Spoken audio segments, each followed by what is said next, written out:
এটা হচ্ছে top warp beam, এটা হচ্ছে বটম ওয়ার্ক বিম।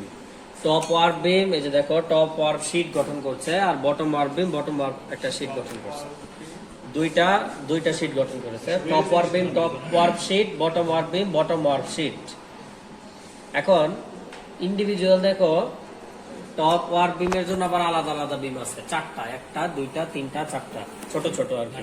আবার বটম ওয়ার্ক বিমের মধ্যে আবার চারটা আছে, একটা দুইটা তিনটা চারটা। এখন কোশ্চেন হচ্ছে একসাথে কেন আমরা একটা বিম অ্যাটাচ করে দিলাম না, সুতাগুলো আলাদা আলাদা কেন করলাম? না, সবগুলো শেষ হলে একবারই শেষ হবে, কারণ আমি সব একসাথে এখানে ইউজ করব।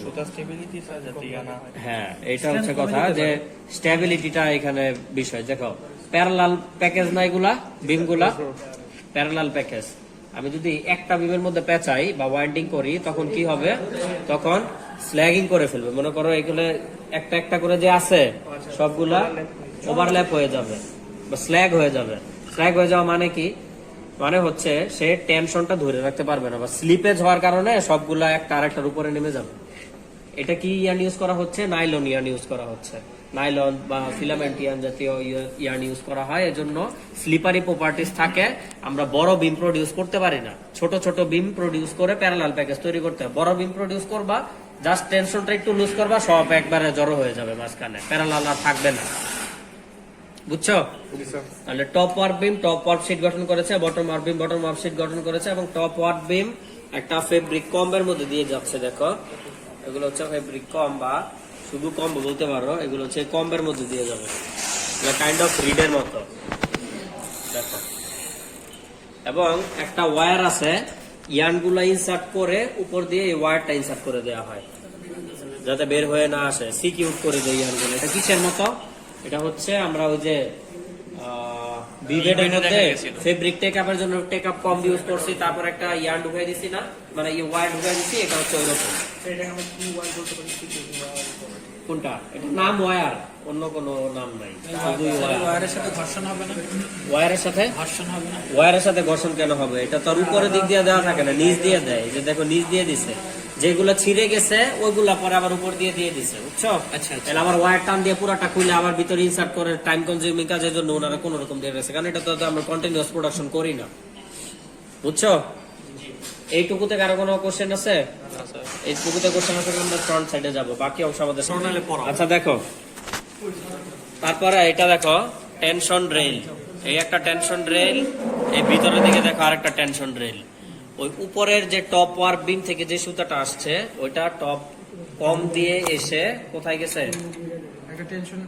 এই টেনশন রেল দিয়ে গেছে। এই টেনশন রেলের উপর দিয়ে এসে দেখো কোথায় এক্সপোজড হয়েছে? ঠিক নিডেলের সামনে বা গাইড বারের মধ্যে দিয়ে ইয়ার্নগুলো ইনসার্ট করা হয়েছে। ওই সাইড থেকে দেখো দুইটা গাইড আছে, এই যে একটা গাইড, ওই পাশে দেখো আরেকটা গাইড, দুইটা গাইড, একটা হচ্ছে ফ্রন্ট একটা হচ্ছে ব্যাক। তো টপ ওয়ার্ক বিম থেকে যে টপ ওয়ার্ক শীটটা আসছে সেটার ইয়ার্নগুলা কোথায় ফিট হবে? ফ্রন্ট গাইড বারে, ফ্রন্ট গাইড বারে গাইড ইউনিটে। আর ব্যাক যে শীটটা আছে ওই ব্যাক শীটটা আমাদের ব্যাক গাইডে ফিট হবে, সুতো ফিট দিবে। ফ্রন্টেরটা ফ্রন্টে, ব্যাকেরটা ব্যাকে। টপেরটা ফ্রন্টে, বটমেরটা ব্যাকে। ক্লিয়ার সবাই? এইটুকু ক্লিয়ার? এখন আমরা নিটিং জোন দেখবো। এটা হচ্ছে সেই রকার শ্যাফট যেটার কথা বলছি। এখন রকার শ্যাফটটা কি করবে আমি বলছি, বাইকের মতো এরকম মোচড় দেয়। এখন দেখো একটু সাইড দাও, এটা যদি আমি এভাবে মোচড় দেই তাহলে এটার অ্যারেঞ্জমেন্ট গাইড বারের সাথে এমন ভাবে আছে, গাইড বারটা কি করবে? দোল খাবে। এভাবে যদি আমি মোচড় দেই তাহলে এটা কি হবে? সামনে পেছনে এইভাবে দোল খাবে। তো একটা গাইড বারের মধ্যে গাইড গুলা দেখো অ্যাটাচ আছে, এই যে দেখো ফ্রন্ট গাইড বার, এটা হচ্ছে ব্যাক গাইড বার। আবার ফ্রন্ট গাইড বারের মধ্যে গাইড, তারপর ব্যাক গাইড। ফ্রন্ট গাইড বারের মধ্যে যে গাইড গুলো হিঞ্জ করা আছে বা স্ক্রু করা আছে, ব্যাক গাইড বারের মধ্যে গাইড গুলো স্ক্রু করা আছে। দেখছো দুইটা গাইড আছে কিন্তু, এই যে একটা দুইটা। এটা হচ্ছে সিঙ্কার বার, সিঙ্কার বারের মধ্যে দেখো সিঙ্কারটা অ্যাটাচ করা আছে। এটা হচ্ছে আমাদের নিডল বার, নিডলের মধ্যে নিডল বারের মধ্যে দেখো এই যে নিডল গুলো অ্যাটাচ আছে, ওয়েট দশ পুরাটার মধ্যে এরকম নিডল আছে। এটা হচ্ছে আমাদের স্লাইডিং ল্যাচ বার, এটার মধ্যে আমাদের সেই স্লাইডিং ল্যাচ গুলা অ্যাটাচ আছে। ক্লিয়ার? দেখো শুধু এই যে এইটুকু জোন দেখবো, এইটুকু জোন হচ্ছে এখানে মেইন। দেখো রকার শ্যাফট কিভাবে কি করতেছে, তাকে রক করতেছে, এটা হচ্ছে সুইঙ্গিং মোশন। আবার দেখো আমাদের যে সিঙ্কার বার আছে, সিঙ্কার বার কি করতেছে, সামনে আসতেছে, পেছনে যাচ্ছে। আর নিডেল কি করতেছে, উপরে উঠতেছে, নিচে নামতেছে। ওইটার রেশিওর সাথে মিলাই এই স্লাইডিং গ্লাসটা উপরে নিচে ওঠানামা করতেছে। এই জায়গাটা খেয়াল করেন, দেখছেন?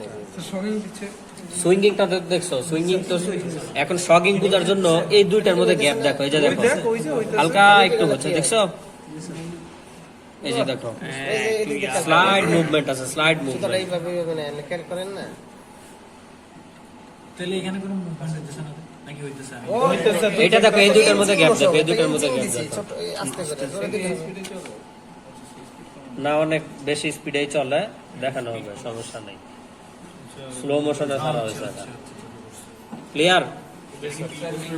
এখন দেখো এই উপরে যে রকার শেপট আছে, এটাকে কোনটাকে মুভ করতেছে? এই গাইড গুলাকে মুভ করতেছে। আর নিচের রকার শেপ দেখো, নিচের রকার শেপ আমাদের এই যে নিডেল, তারপরে সিঙ্কার, এগুলাকে মুভ করতেছে। এই পাশে আর একটা রকার শেপট আছে, এটা কোনটাকে করতেছে? আমাদের এই যে সিঙ্কার বারটাকে করতেছে, সিঙ্কার বার, রকার শেপ। এই সঙ্গী এইভাবে তোমরা সরাও যে বাকিদের একটু দেখাই। কয়টা আছে এখানে? দুইটা গাইড বার। দুইটা গাইড বারের জন্য দুইটা পুশ রড, কারণ দুইটাকেই তো আমাদের আলাদা আলাদা শগিং দিতে হবে। এই যে push rod 1, push rod 2। Front guide বারের জন্য ফ্রন্ট পুশ রড, মানে এই একটা পুশ রড, ব্যাক গাইড বারের জন্য আরেকটা ব্যাক পুশ রড।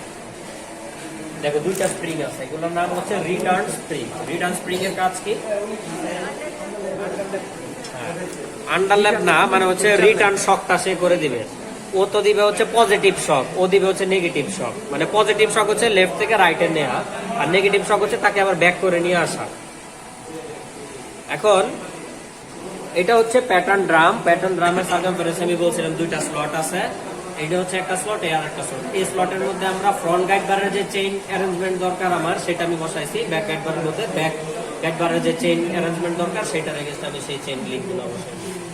ক্লিয়ার? এই যে লিঙ্ক, এটা সার্কামফারেন্স দেখো, যেহেতু দুইটা ওজন্য আছে। তারপর দেখো দেখাচ্ছি, এই যে পুশ রড, পুশ রডের ঠিক সামনে দেখো দুইটা দুইটা বিয়ারিং করেছে। সবাই একটু এখানে গিয়ে দেখো। ও আচ্ছা আচ্ছা, হ্যাঁ।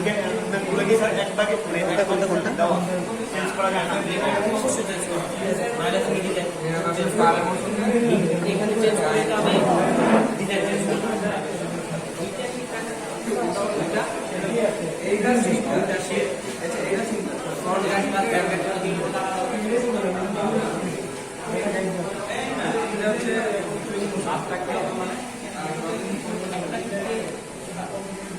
একটা শিট দিয়ে কি হবে? স্যার মাঝখানে গ্যাপের জন্য মনে করো ও তৈরি করতেছে, তারপরে বলে গেলে